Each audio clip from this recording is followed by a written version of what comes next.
24 जनवरी Adani group के लिए वो काला दिन साबित हुआ, जिसके बाद से ग्रुप के शेयर लगातार गिर रहे हैं। हिंडनबर्ग रिसर्च की इस रिपोर्ट में ग्रुप पर मनी लॉन्ड्रिंग से लेकर अकाउंटिंग फ्रॉड तक के आरोप लगे।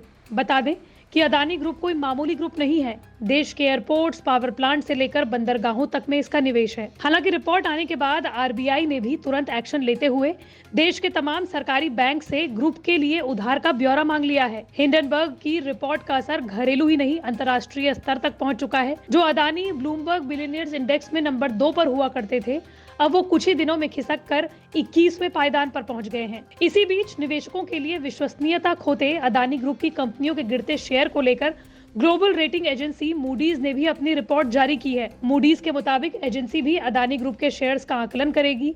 साथ ही मूडीज ने चेतावनी देते हुए कहा है कि हिंडनबर्ग की रिपोर्ट आने के बाद अदानी ग्रुप की कैपिटल गेन करने की क्षमता घटेगी, यानी ग्रुप की निवेश के लिए पूंजी जुटाने की क्षमता घट सकती है और इस स्थिति को सुधरने में 1-2 साल का समय लगेगा। मूडीज ने इसका आकलन भी शुरू कर दिया है कि अदानी ग्रुप की 3 बड़ी कंपनियां वित्तीय रूप से कितनी मजबूत है। इन कंपनियों को केवल 7 दिन में 100 बिलियन अमेरिकी डॉलर से ज्यादा का नुकसान हुआ है। बता दें कि अदानी ग्रुप की 3 कंपनियों को मूडीज से रेटिंग मिली हुई है, जिसमें Adani ports and special economic zone, Adani green energy और अदानी ट्रांसमिशन कंपनी शामिल है। मूडीज का कहना है कि इन तीनों कंपनियों की रेटिंग में फिलहाल तो कोई बदलाव नहीं किया गया है। हालांकि कंपनी के लिए आने वाले दिन कठिन हो सकते हैं।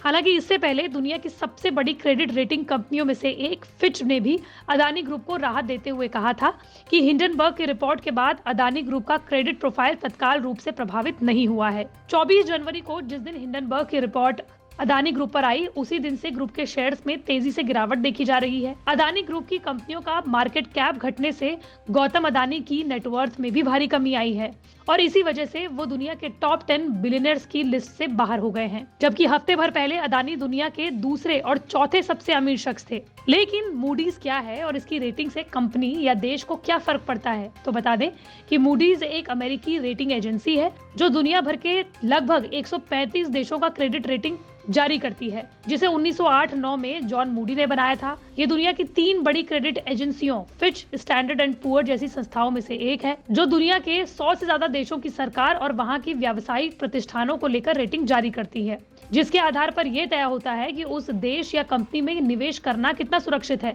मूडीज AAA से लेकर C तक की रेटिंग जारी करता है। AAA सबसे बेहतर और C सबसे खराब रेटिंग होती है। बता दें कि हिंडनबर्ग की रिपोर्ट में अदानी पर बहुत से आरोप लगाए गए। इसमें मनी लॉन्ड्रिंग से लेकर फ्रॉड तक शामिल है। अदानी ग्रुप की तेज ग्रोथ को उसने कॉर्पोरेट इतिहास में सबसे बड़ा घोटाला करार दिया। अदानी ग्रुप ने इन आरोपों को सिरे से खारिज कर दिया। वहीं कंपनी का FPO टलने के बाद अदानी खुद सामने आए थे और निवेशकों के डर को शांत करने की भी उन्होंने कोशिश की थी। अदानी ने कहा था कि कंपनी के फंडामेंटल मजबूत हैं और बैलेंस शीट भी हेल्दी है। लेकिन निवेशक अदानी की बातों में कितना यकीन करेंगे, ये तो आने वाले दिन ही बताएंगे।